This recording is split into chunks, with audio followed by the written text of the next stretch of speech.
Donc nous sommes en 2020, l'année du Covid. Donc c'est une année particulièrement spéciale pour le miel, très mellifère, des récoltes abondantes. Donc j'ai fait une première récolte en juin. Fin juillet, j'étais voir la ruche. Dans la hausse, j'ai qu'une seule ruche, hein, mais dans la hausse, j'avais pas mal de miel. J'ai hésité à faire ma récolte, hein. Je me suis dit, allez, j'attends mon retour de congé. Je suis parti 3 semaines en vacances et je m'attendais à faire ma récolte juste à mon retour de congé le 24. Donc le 24, quand je suis arrivé le 24 août, j'ai regardé ma ruche de loin. Peut-être vous pouvez voir d'ici, on voit de l'activité. Je me suis dit, bah, c'est bien, elle travaille bien ma ruche. Mais je me suis approché un peu plus le lendemain pour voir ce qu'elles avaient produit. Et en fait, elles ne travaillent pas. En fait, en arrivant dessus, la ruche se fait piller. Donc là, heureusement, là, je vois pas mal d'abeilles qui tournent. Mais le premier jour, quand je suis arrivé ici, c'était rempli de guêpes et de frelons, des frelons asiatiques partout. Ils m'ont tué ma ruche, ces frelons. Ils m'ont décimé ma ruche. J'étais en colère. Donc j'ai ouvert la ruche, approche-toi. J'ai ouvert voir ce qu'il y avait dedans. Et regardez, ils m'ont tout piqué. J'avais au moins 5 à 10 litres de miel avant de partir. Mes cadres, vides. Vides à cause du frelon asiatique. Donc le frelon asiatique, il m'a décimé mes pauvres abeilles. Donc tout ce que vous voyez là comme abeilles ici, c'est pas celle de la ruche. C'est des ruches à côté. C'est des colonies à côté qui viennent se servir. D'ailleurs, il n'y a pas que des abeilles, il y a aussi des guêpes. Donc là, je suis content, il y a pas mal d'abeilles parce que j'ai trouvé un moyen de me débarrasser du frelon asiatique. Je vais vous le présenter plus tard. Mais regardez ce frelon asiatique, où est-ce qu'il a été? Regardez dans quel état j'ai ma ruche.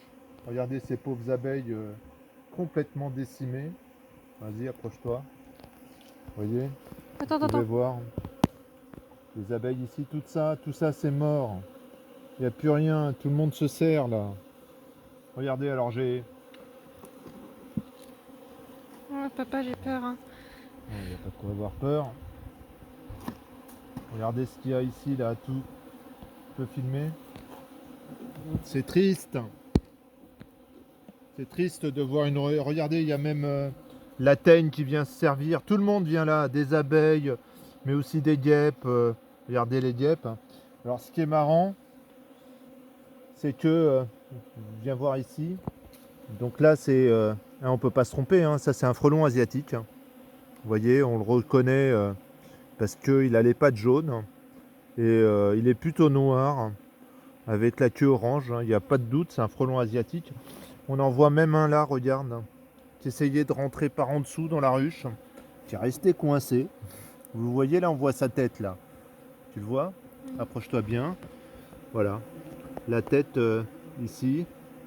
La tête d'un frelon asiatique Papa, j'ai qui peur. essayait de rentrer. Et regardez mes pauvres abeilles. Donc, je me suis mis en route dès fin août pour trouver un moyen d'éradiquer ce frelon asiatique. On n'en avait pas auparavant, tu peux me filmer. Donc j'avais vérifié juste avant de partir en vacances, j'ai vu un frelon tourner. Je l'avais attrapé, c'était un frelon, un veste jaune, là, un crabeau, un carbo, je sais plus comment on l'appelle.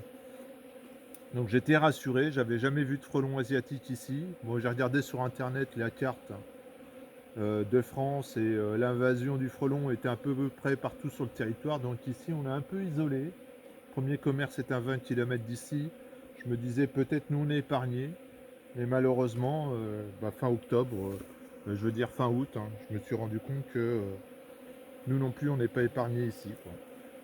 Voilà, donc je vous parlerai plus tard des stratégies que j'ai mis en place pour me débarrasser de ce frelon asiatique.